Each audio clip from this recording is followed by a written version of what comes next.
आइए बात करते हैं पहले क्वेश्चन की। पहला क्वेश्चन था the number of molecules in 16 gram of methane. Methane के 16 ग्राम में कितने मॉलिक्यूल्स होंगे?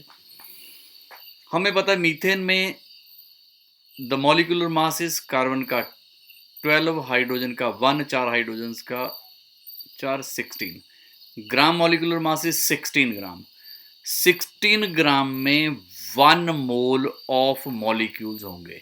1 mole of molecules means correct answer is B, 6.022 into 10⁻23। अगला क्वेश्चन था in which of the following pairs the ions are isoelectronic. कौन से isoelectronic है? Sodium के आउटरमोस्ट शेल में 11 एक इलेक्ट्रॉन होता है, टोटल 11 इलेक्ट्रॉन होते हैं। Na पॉजिटिव एक निकाल दिया 10, मैग्नीशियम 12, 2 निकाल दिए 10। बी ऑप्शन में एल्यूमिनियम 13, 3 निकाल दिए 10, ऑक्सीजन 8, एक ऐड कर दिया 9, सोडियम 11, एक निकाल दिया 10, ऑक्सीजन 8, 2 ऐड कर दिए 10। ऑप्शन सी में भी 10 10 और ऑप्शन ए भी 10 and 10। So answer is D here. D is the right answer. Which has maximum negative electron gain enthalpy. पूरे पीरियोडिक टेबल में सबसे ज्यादा negative value of electron gain enthalpy is chlorine. ये memory based question था। The next question is the structure of this molecule. अगर आप यहां देखेंगे ये वाला जो कार्बन एटम है it is sp2 hybridized, it is sp2 hybridized. और ये वाला जो कार्बन है इट इज sp हाइब्रिडाइज्ड। तो इसकी जो स्ट्रक्चर होगी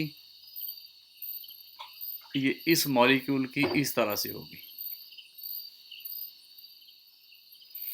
अगर मैं इस कार्बन की बात करूं तो around this carbon it is linear, but otherwise as a whole पूरा molecule it is a planar molecule. ये प्लेनर है। The next question is which of the following gases has highest critical temperature. Highest critical temperature किस gas का है? Critical temperature के लिए बड़ी simple सी बात है, जो गैस जितना इजीली लिक्विफाई होगी उसका क्रिटिकल टेम्परेचर उतना ज्यादा होगा। अगर मैं यहां नाइट्रोजन की बात करूं तो नाइट्रोजन में इंटरमोलिकुलर फोर्सेस कम हैं, कम इजीली लिक्विफाई होगी। हाइड्रोजन उससे भी कम इजीली होगी।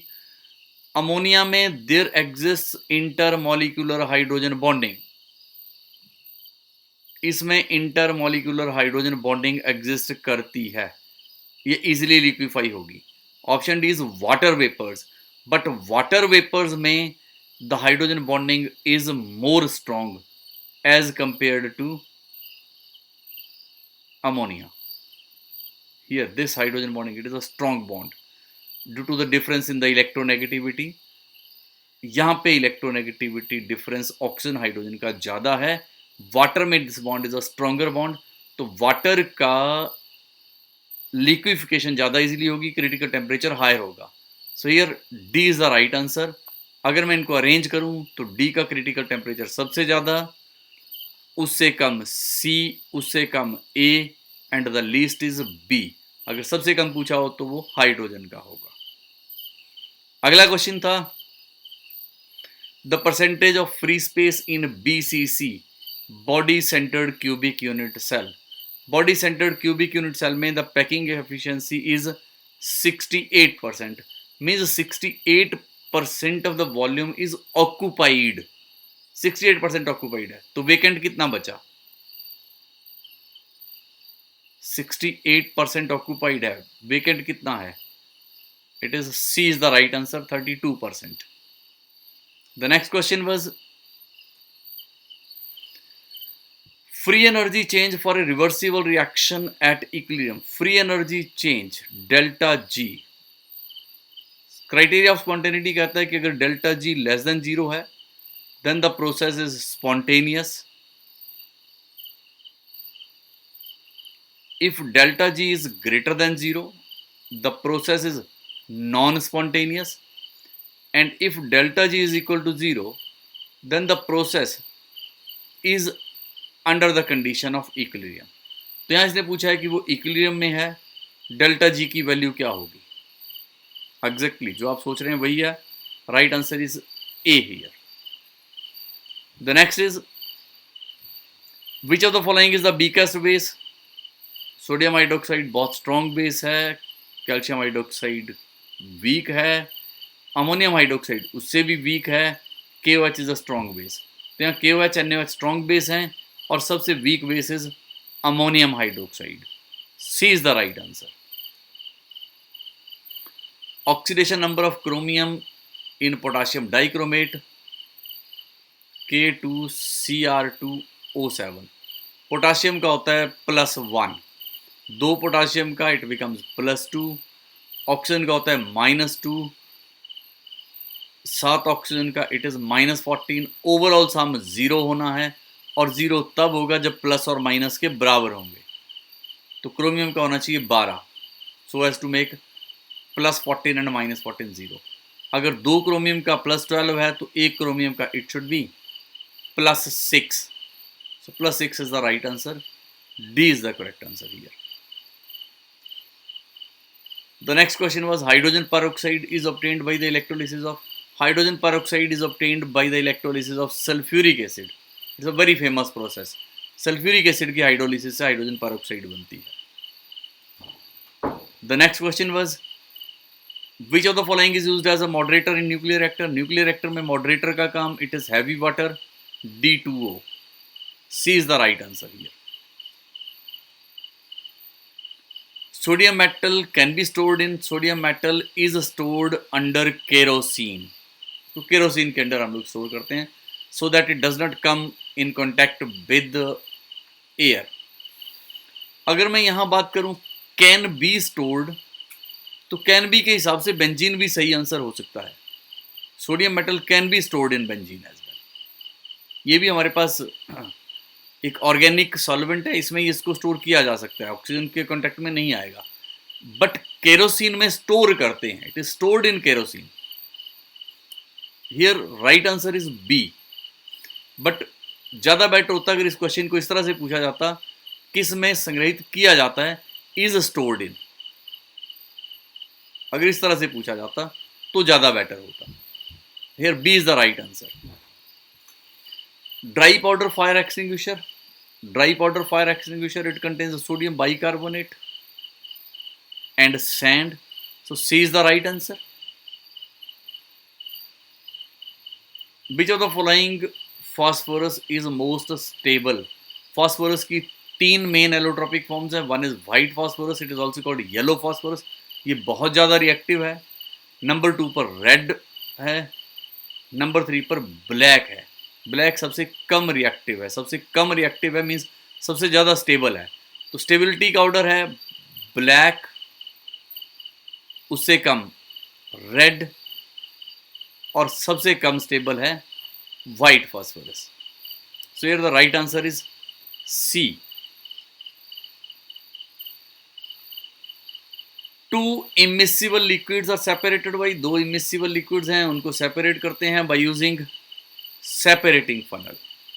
ए इज द राइट आंसर। ये 2 इमिसिबल लिक्विड हैं, यहां से आप जैसे ही टैप खोलते हैं you remove the water from oil, they are separated by separating funnel. A was the right answer.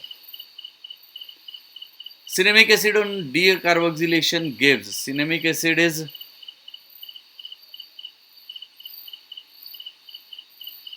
benzene CH double bond CH bond COOH।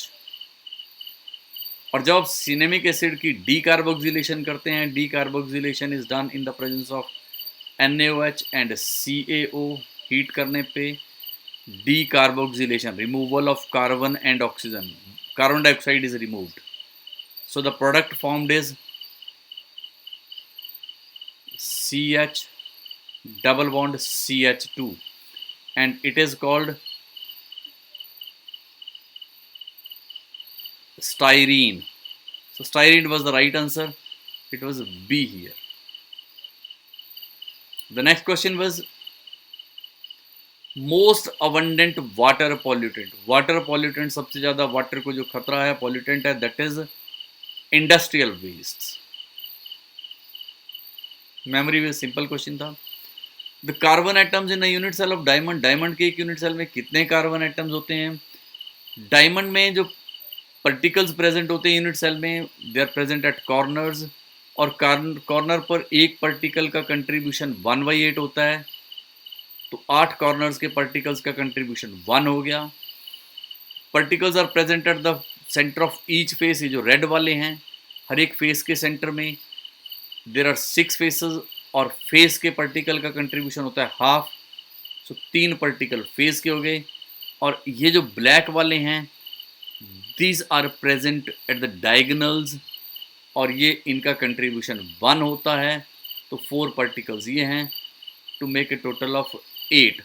So 8 was the right answer. C is the correct answer here.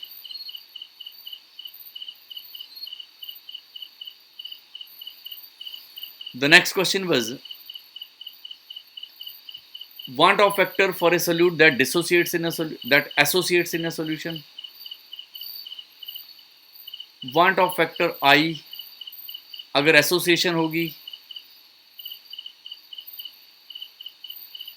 then it is less than 1.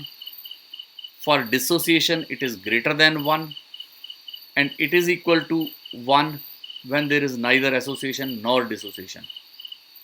अगर मैं in terms of mass बात करूं, I want of factor, it is the ratio of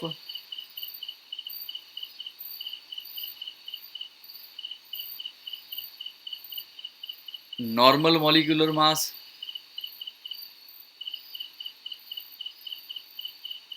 upon observed molecular mass.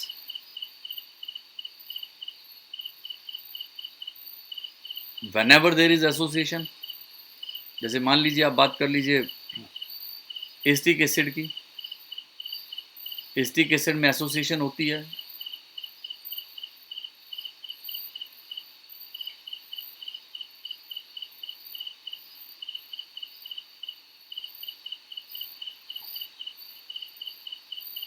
ये 2 molecule हैं, they undergo association, तो इसका जो normal molecular mass है दैट इज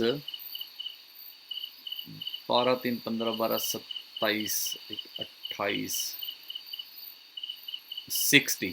जब एसोसिएशन होगी देन इट बिकम्स 120, तो नॉर्मल इज 60, एसोसिएशन पे it becomes 120, so your want of factor is 1/2। तो जब कभी एसोसिएशन होगी ऑब्जर्व्ड मॉलिक्यूलर मास बढ़ जाएगा, as a result i becomes less than 1। तो ये ध्यान रखें, want of factor is less than 1 for association, and whenever there is dissociation it is greater than 1, and whenever it is 1 then there is neither association nor dissociation. So here the right answer is C. The potential of hydrogen electrode at pH is equal to 10. pH हमें 10 दी हुई है, तो हमसे कहा गया है कि potential आप कैलकुलेट करें। It is a simple application of Nernst equation. Hydrogen अगर आप देखेंगे तो H पॉजिटिव जब इसकी रिडक्शन हुई तो ये हुआ, number of electrons is 1 here. Nernst equation कहती है E is equal to E not minus 0.0591 upon N log of 1 upon H positive, और pH होता है minus negative log of H positive concentration, that is log of 1 upon H positive concentration. This term is called pH. So this equation becomes E naught. Standard reduction potential of hydrogen is taken as 0. This N is the number of electrons, that is 1 into this term is called pH into pH. So it becomes this into pH given was 10. So answer is 0.591. The approximate answer is C here. The next question was 60% of a first order reaction was complete in 60 minutes. अगर आप integrated rate equation देखें for first order reaction, it was K is equal to 2.303 upon T log of initial concentration upon final concentration. अब अगर आप 60% complete है इन 60 minutes, तो मेरे पास ये इक्वेशन बन गई 2.303 अपॉन 60। अगर इनिशियल कंसंट्रेशन 100 है और 60% of the reactants have changed into products, 60% reaction complete होने का मतलब 60% रिएक्टेंट्स प्रोडक्ट्स में चेंज हो गए हैं, तो जो कंसंट्रेशन बची है that is 40। So it comes out to be K is equal to 2.303 into log of 2.5, that is 0.3979 upon 60। मैं इसको लगभग यूं कर सकता हूं 2.303 into 3979 is almost 0.40 upon 60। अब सेकेंड कंडीशन है 50% रिएक्शन कब कंप्लीट होगी, तो K is equal to 2.303 upon, मुझे यहाँ पे टाइम निकालना है, लॉग ऑफ 100 अपॉन 50% कंप्लीट है, तो it comes out to be 2.303 upon T into log of 100 अपॉन 50, that is log of 2, and log of 2 is 0.3010। I call it equation number 2। अगर मैं इक्वेशन 1 और 2 में देखूं तो left side is same, that is K, right sides आप equal कर लीजिए, it becomes 2.303 into 0.40 upon 60 is equal to 2.303 into 0.30, इसको मैं अप्रॉक्सीमेट करता हूँ तो upon T.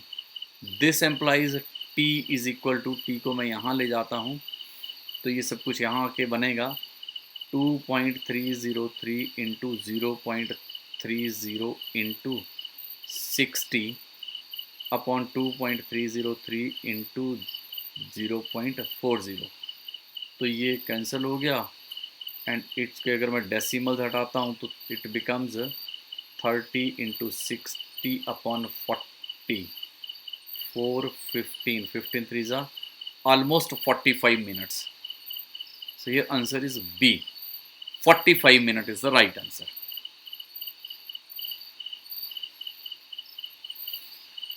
Which of the following does not show Tyndall effect? Tyndall effect कौन सा शो नहीं करेगा? Tyndall effect के लिए condition is the particle size should be more than 1 nanometer. Means the solution should be either colloidal solution or it should be suspension. अब option A suspension show करेगा, emulsion colloidal solution है show करेगा, sugar solution is a true solution, it is a true solution, gold solution ये भी colloidal solution है। So C is the right answer. True solution Tyndall effect show नहीं करते हैं, C is the right answer here. Which of the following is not an ore of aluminium? Aluminium का ore, beryl contains aluminium, mica contains aluminium, orthoclase contains aluminium, it is anglesite. Anglesite is the sulfate, zinc sulphate है ये, तो ये aluminium का ore नहीं है, so D is the right answer here. Which of the following elements does not show allotropy? कौन सा allotropy show नहीं करता है? ये क्वेश्चन बहुत बार रहता है, it is bismuth. Nitrogen family में बिस्मथ एलोट्रॉपी शो नहीं करता है, नाइट्रोजन की 2 एलोट्रॉपिक फॉर्म्स होती हैं।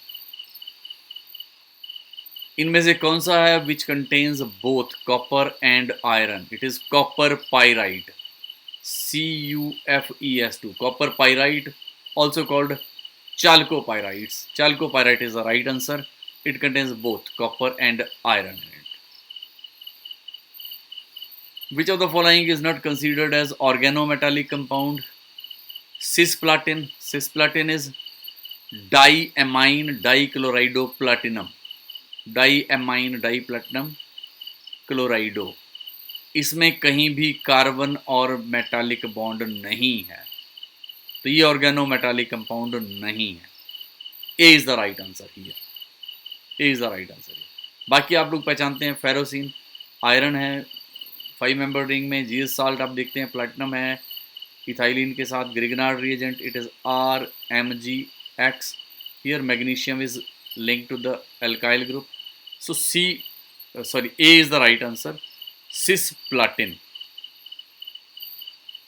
The IPC name of this compound, CH3CO CH3 twice. ये है फंक्शनल ग्रुप, यहाँ पे है तो नंबरिंग इस साइड से होगी, इट इज़ 1 2 3 4. इसको नंबरिंग नहीं मिली है तो इट्स नेम इज 3 मिथाइल सिर्फ एक ही है, it is butane 2 one. So B is the right answer, 3 methyl butane 2 one, it is the right answer. 2,4,6 ट्राइनाइट्रोक्लोरोबेंजीन.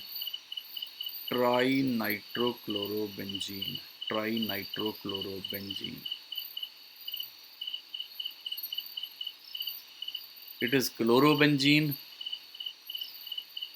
2,4,6. When it is warmed with water, जब इसकी वाटर के साथ इसको वार्म किया, हाइड्रोलिसिस होगी, OH is replaced, the Cl has been replaced by OH group. So the product formed is 2,4,6 trinitrophenol. It is 2,4,6 trinitrophenol. So option was, it was picric acid. 2,4,6 trinitrophenol. It is also called picric acid. It is also called picric acid. So C was the right answer. Ethylene oxide, when reacts with Grignard reagent, ethylene oxide, it is epoxide. CH2 CH2 CH2. जब आप इसको RMgX के साथ treat करेंगे तो ये bond टूटेगी, एक जगह पे जाएगा MgX और एक जगह पे आएगा R, तो it becomes R, then CH2, then again CH2, then again CH2, MgX. और जैसे आप इसकी हाइड्रोलिसिस करते हैं तो it becomes a primary alcohol, OH. It becomes a primary alcohol. So A is the right answer here.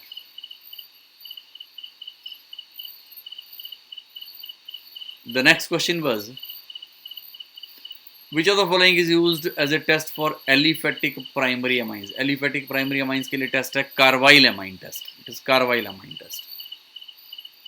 Carbyl amine test.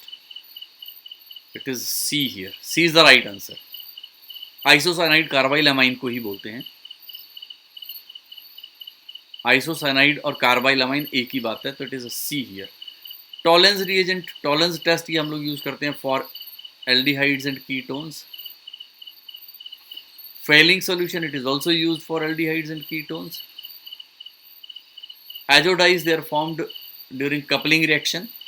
Diazonium chloride जब react करता है विद एनिलीन और फिनोल तो एजोडाई बनती है, डाइजोनियम साल्ट्स की रिएक्शन है ये. तो आंसर इज सी हियर.